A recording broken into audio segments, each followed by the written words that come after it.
Your support keeps these stories alive. Like, subscribe, and ring the bell. Growing up, my father's business was the center of everything. It wasn't glamorous. He ran a small construction company that handled renovations, home builds, and odd projects around our town. But to me, as a kid, it was bigger than life. I spent summers sweeping sawdust off job sites, fetching tools for the workers, and listening to my dad brag about how, "One day this will all be yours." I believed him. Those words became a promise, a compass for my whole future. When I turned 18, while my friends went off to college, I stayed behind. I didn't hate school, I just felt like my life was already mapped out. Dad always said experience was worth more than textbooks, so I threw myself into the business. For the first few years, I was nothing more than cheap labor, digging trenches, hauling lumber, running errands. But I worked harder than anyone, because I thought I was building towards something that mattered. And slowly, I rose. By my mid-20s, I wasn't just on the job sites, I was running them. I started studying blueprints, managing crews, and talking with clients. I learned how to bid contracts, negotiate with suppliers, and handle the headaches my dad avoided.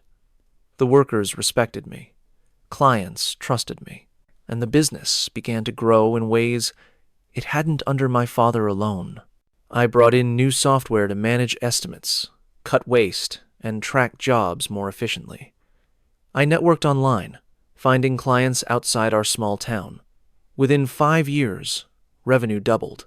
For the first time ever, we weren't just scraping by, we were thriving. But here's the thing about my dad. He loved control more than success. At first, he was proud. He'd pat me on the back and tell people, "That's my boy, the brains of the operation." But underneath, I could see the cracks forming. He hated that clients started asking for me instead of him. He hated that the crew looked to me for answers when he was around. The more I built, the more he felt like something was being taken from him. I ignored it. I thought it was just pride, an adjustment period. I figured one day he'd hand me the reins, like he always promised, but instead, the opposite happened. One night, after a long day of work, he called me into his office. The air was thick with cigarette smoke, his glass of whiskey sweating on the desk. "Son," he started, "we need to make some changes." I sat down, already on edge. "What kind of changes?" He leaned back, his eyes narrowing. "You've been doing a hell of a job, no doubt. But people are starting to forget who built this company. They think it's yours. That's not how this works. You're part of the team, but I'm still the boss." "I know that," I said carefully. "But I'm not just part of the team anymore. I've been running things, expanding, keeping us afloat." His jaw tightened. "And that's the problem. You're getting too big for your boots. I'm not ready to step aside, and I'm sure as hell not going to be pushed out of my own company." I felt my stomach drop. "Dad, I'm not trying to push you out. I'm trying to build something for both of us. For the family." He slammed his glass on the desk, whiskey sloshing. "Don't talk to me about family. This is my business. You work here because I let you. Don't forget that." That was the first time I realized the promise he'd made my whole life, the "one day this will all be yours," was a lie. From then on, everything changed. He started undermining me on job sites, reversing my decisions in front of workers. He took credit for deals I landed. And worst of all, he began cutting me out of meetings with big clients. The man who once told me I was the future of the company was now treating me like a threat. I brushed it off at first, convincing myself he'd cool down. But deep down, I knew something was coming. Something worse. And I was right. Because soon, my father would do more than just undermine me. He'd try to erase me from the very business I helped build. The weeks after that office, confrontation felt like walking across thin ice. My father's words kept echoing in my head. "You work here because I let you." I tried to shake it off, bury myself in work, but the shift was impossible to ignore. He wasn't just moody anymore. He was plotting. The first sign was subtle. A client I'd been negotiating with for weeks suddenly stopped returning my calls. Then, Out of nowhere, Dad announced we had secured the deal. He said it like we had landed it, but when I looked at the contract, his signature was the only one there. He'd gone behind my back, cutting me out of the talks I'd started. Next came the payroll changes. One Friday, the crew approached me, looking confused and angry. Their checks were short hours missing, overtime, unpaid. When I asked Dad, he shrugged and said, "Tightening the belt.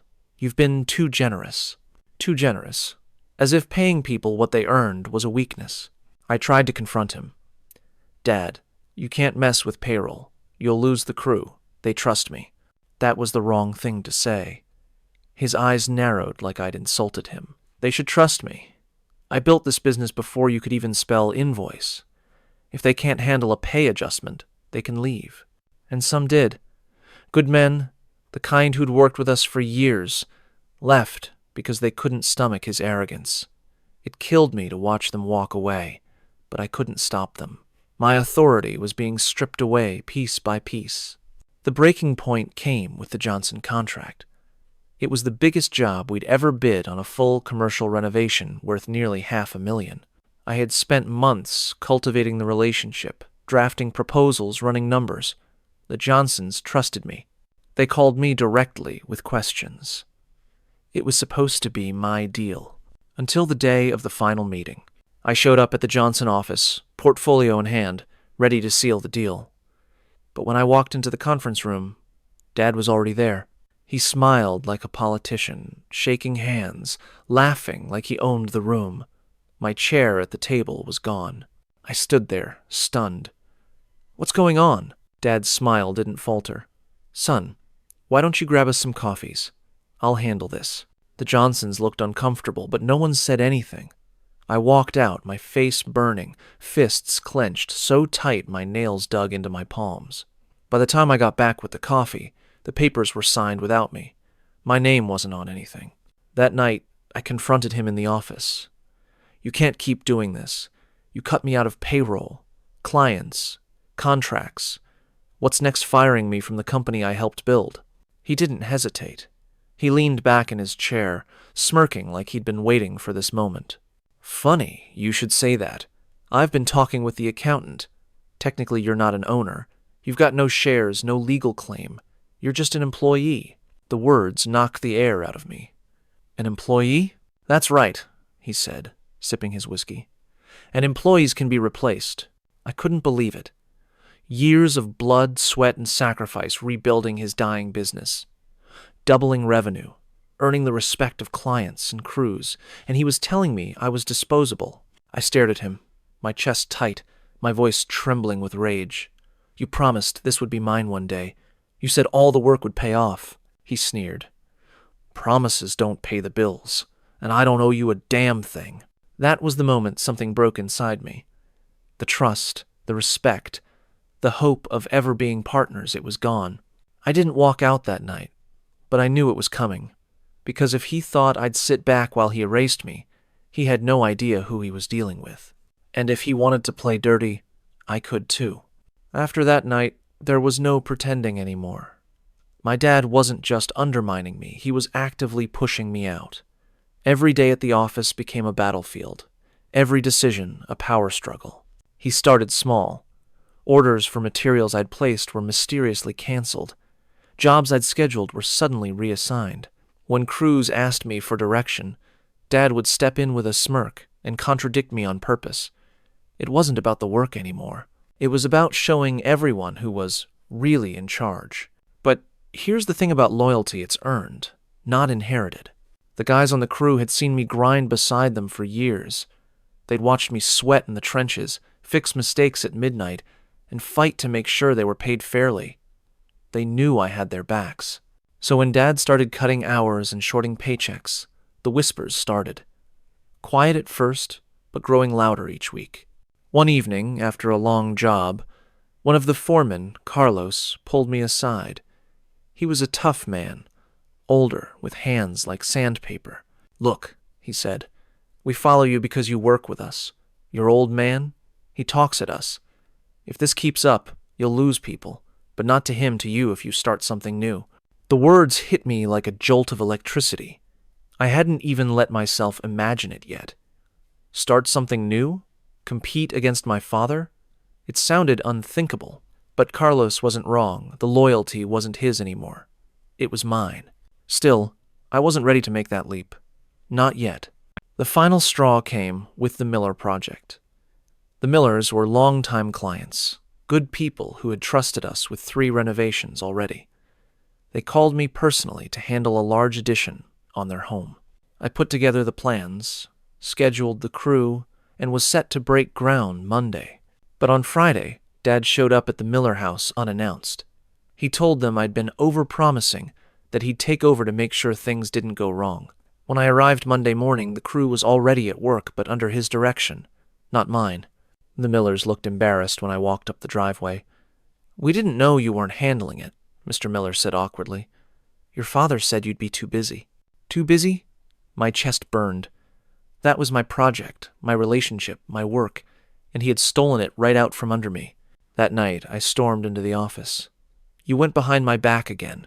The Millers were my clients, my job, and you took it from me." Dad leaned back in his chair, that same damn smirk plastered on his face. "They're our clients. This is my company. You keep forgetting that." My fists clenched at my sides. "No, you keep forgetting who kept this place alive.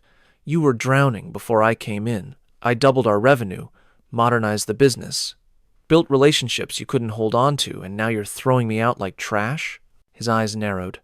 "You're not indispensable. Don't fool yourself. I ran this business before you, and I'll run it after you." I felt something inside me snap. I looked him dead in the eye and said, "No, you won't." The room went silent. He raised an eyebrow, but I didn't give him the satisfaction of explaining. I turned and walked out, leaving him sitting there with his glass of whiskey and his arrogance. By the next week, the rumors had spread through the crew like wildfire. "Is it true you're leaving?" They asked me on job sites, voices hushed but eager. "If you go, we'll go with you." And that's when I realized I didn't need his company. I didn't need his approval, his name, or his business, because I was the business. The clients called me, the crews trusted me, the systems, the growth, the success, it was all mine. My dad thought he could force me out. But the truth was, I was already halfway out the door. And when I finally left, I wouldn't just walk away. I'd take everything that mattered with me. The day I left wasn't dramatic. Not at first. There were no slammed doors, no screaming match, no fireworks. Just me, sitting at my desk, staring at a stack of invoices that no longer meant anything to me. The company's logo at the top of the page felt hollow, like it belonged to a stranger. I knew it was time. I walked into Dad's office that afternoon. He was sitting there, as always, feet up, whiskey glass in hand, acting like a king surveying his kingdom. He didn't even look up when I came in. "I'm done," I said simply. That got his attention. He leaned forward, eyes narrowing. "Done with what?" "With this. With you. With the company." My voice didn't shake this time. "I'm walking away." He chuckled, like I was a child throwing a tantrum. "You think you can just quit? Where will you go? What will you do? You're nothing without this business." I smiled, not out of amusement, but because for the first time I saw how blind he really was. "No, Dad, you're nothing without me. The clients call me. The crews trust me. You've spent months trying to tear me down, but all you've done is prove that I don't need you." His face went red, and for once he didn't have a quick comeback. I turned and walked out, leaving him speechless in his own office. The next morning, I made the calls. Carlos was the first. "I'm starting my own company," I told him. "If you want in, I'll make sure you're treated right." He didn't even hesitate. "Tell me when and where." By the end of the week, half the crew had reached out. Some came quietly, afraid of burning bridges, but most didn't care anymore. They were tired of being shorted on pay, tired of being disrespected. They wanted a leader, not a tyrant. The clients followed too. The Millers called me personally, apologizing for letting Dad push me out. "If you're going out on your own, we'll wait for you," Mr. Miller said firmly. "We'd rather work with you than anyone else." One by one, the jobs that had once kept my father's company afloat started shifting toward me. I didn't even need to ask. It just happened naturally. Dad must have noticed. 2 weeks after I left, I got a call from him. His voice was sharp, furious. "What the hell do you think you're doing, stealing my crew and my clients?" I kept my tone calm. "I didn't steal anything. They came to me because they trust me, not you." "You ungrateful little," he spat, but I cut him off. "No, Dad, you don't get to call me ungrateful. I gave you everything. My time, my sweat, my loyalty. You tried to push me out, and now you're mad that I don't need you anymore. That's not ingratitude. That's consequences." He hung up on me. From that moment on, we were no longer father and son in business. We were competitors. And I'll be honest, it was brutal. Starting from scratch wasn't easy. I worked 16-hour days, juggling paperwork at night and job sites by day. Money was tight at first. But every nail driven, every foundation poured, every handshake with a client, it all belonged to me. Not him, me. Meanwhile, word spread fast in our small town. People noticed when crews jumped ship. They noticed when clients switched sides. My dad's reputation, once untouchable, started crumbling. I didn't gloat. I didn't need to. Because the truth was, I didn't leave him with nothing. He left himself with nothing. All I did was finally walk away. When I walked away from my father's company, I thought the hard part would be starting over. And sure, those first months nearly broke me. I poured every ounce of energy I had into building something from the ground up. My own company, my own vision. But the real shock came when I saw how fast his empire started crumbling. It didn't take long. The first cracks showed when the jobs dried up. The Millers pulled their contract. Then the Johnsons. Then a commercial client Dad had bragged about for years. He tried to bluff his way through it, telling everyone he was booked solid. But the town wasn't stupid. People talk. They could see the crews weren't showing up anymore. And without the crew, there was no company. By the third month, half the staff had jumped ship to work with me. The other half stuck around out of habit or fear, but even they called me quietly, asking if I'd have a place for them soon. Dad, of course, blamed me. He spread rumors, said I'd stolen his workers, his clients, his contracts. He even told people I'd betrayed him, that I was out for revenge. Some believed him at first, but when they compared the way I treated people to the way he did, the truth became obvious, and that's when his anger turned into desperation. One night, he showed up at my job site. It was late, the crew had gone home, and I was still there under the work lights, finishing paperwork in my truck. He pulled up, slammed his car door, and marched over like he was ready for a fight. "You think you've won, don't you?" he shouted. His face was red, his hands shaking. "You think you're better than me?" I stepped out of the truck and faced him calmly. "It's not about being better, Dad. It's about being fair, about earning respect instead of demanding it." "You're my son," he spat. "You were supposed to carry on my legacy, not destroy it." I shook my head. "No, Dad. I was supposed to build my own. You're the one who couldn't stand that." For a moment, I thought he might actually swing at me, his fists clenched, his breathing hard. But then something in him broke. His shoulders slumped, and he turned back toward his car without another word. That was the last real conversation we ever had about business. Within the year, his company folded. Debts piled up, contracts disappeared, and when the bank repossessed some of his equipment, it was over. Meanwhile, mine thrived. We didn't just survive, we grew. We became known as the company that treated workers right, that honored contracts, that built not just houses, but trust. And every time I signed a new deal, I thought about how it could have been him standing beside me if only he hadn't tried to push me out. The saddest part wasn't losing the company. It was losing my father. Even now, years later, I sometimes wonder if things could have been different. If he'd trusted me, if he'd shared power instead of hoarding it, if he'd seen me as a partner instead of a threat. Maybe then we'd still be working side by side, building something together. But in the end, he forced me to choose.